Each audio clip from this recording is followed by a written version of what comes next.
guys! So, welcome back to my channel. Sana naman na-miss ako ng 100 plus kong followers. Anyway, so natupad na ang ating road to Japan because nandito na ako sa Japan.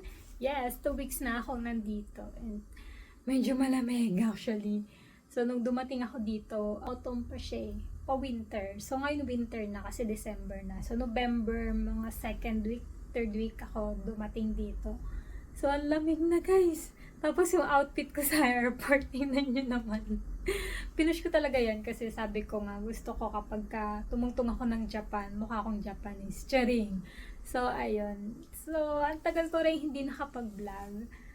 Pero at least, di ba, yung last kong vlog, yes, last na to. Kasi gagawa na ako ng isa pang YouTube channel, which is, nandito na ako sa Japan, di ba? Kasi ito Road to Japan, so natupad na siya, kaya, ayun. Lipat kayo doon sa kabila kong YouTube channel. Ilalagay ko dyan yung link sa baba.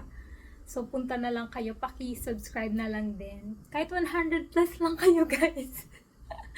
Well, dun kasi, i-upload ko yung mga gagawin ko dito sa Japan. And, siguro, baka makatulong din sa inyo someday. Malay nyo naman, same case tayo, 'di ba? So, ilalagay ko doon yung mga naging experiences ko at saka ano yung mga pinagdaanan ko. Yes, pinagdaanan talaga kung paano ako nakapunta dito sa Japan, 'di ba? Lipat kayo dun sa kabila kong YouTube channel. Yung pangalan nun is Pobreng Pinay in Japan.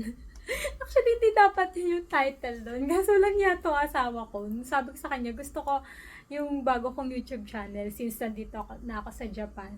Misa Explores Japan. Tawa na ng tawa.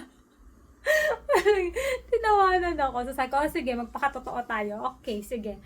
Pobreng Pinay in Japan. Since pobre naman tayo, mahirap naman talaga tayo. So, ayun. Kakayod pa rin tayo dito, 'di ba? I hope I will see you guys there. So, see you soon. Medyo marami akong i-upload actually. Marami na akong na video dito ng mga bagay-bagay kasi natamad lang ako mag-edit.